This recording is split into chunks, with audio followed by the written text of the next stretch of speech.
چالے عزیزان محترم، اس کے لیے ہمارے سامنے دشواریاں تک آ سکتی ہیں، ہمیں پریشان بھی کیا جا سکتا ہے، اس لیے کہ دین کا کام کرنے والوں کو ضرور ستایا گیا ہے، دین کا کام کرنے والوں کو ضرور پریشان کیا گیا ہے، دین کا کام کرنے والوں کے اوپر ظلم کیا گیا ہے، دین کا کام کرنے والوں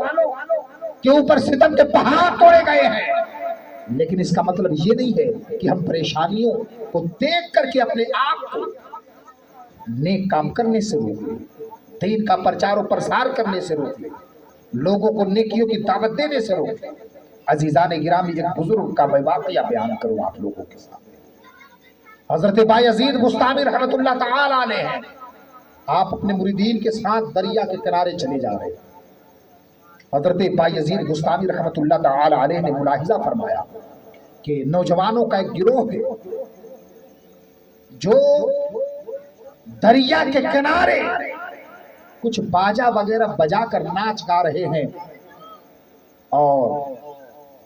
ناچنے گانے اچھلنے کودنے میں ایک دم مگن ہے۔ حضرت بایزید بسطامی رحمت اللہ تعالی علیہ کو غالباً اس میں سے کوئی نوجوان پہچانتا نہ تھا۔ حضرت بایزید بسطامی رحمت اللہ تعالی علیہ نوجوانوں کے قریب گئے اور جانے کے بعد جناب بایزید بسطامی رحمت اللہ تعالی علیہ نے ان نوجوانوں کو سمجھانے کی کوشش کی، نوجوانوں ان حرکتوں سے اپنے آپ کو بچا لو، یہ ناچنا گانا بجانا خلاف شرع ہے، اس لیے نوجوانوں تمہیں اپنے آپ کو اس سے بچانا چاہیے۔ نوجوان نشے میں دھت تھے، ان لوگوں نے جو باجا بجا رہے تھے وہ لوگ سارنگی کے مثل تھا، ایک نوجوان نے اسی کو حضرت بایزید بسطامی کے سر پر مارے غصے میں دے مارے،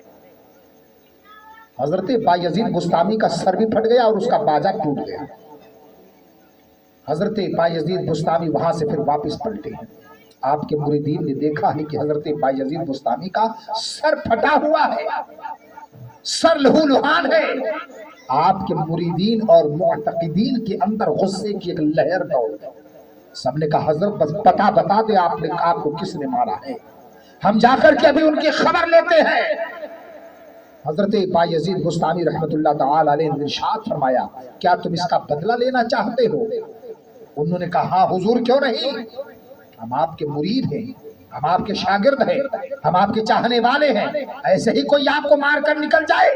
ایسا نہیں ہو سکتا اور ہم یہ برداشت نہیں کر سکتے ہیں، حضور بتائے تھے صحیح وہ کون بندہ ہے۔ حضرت بایزید بسطامی فرماتے ہیں اگر تم لوگ انتقام لینا ہی چاہتے ہو تو میں جس طریقے سے کہوں گا اس طریقے سے انتقام لینا ہے۔ ان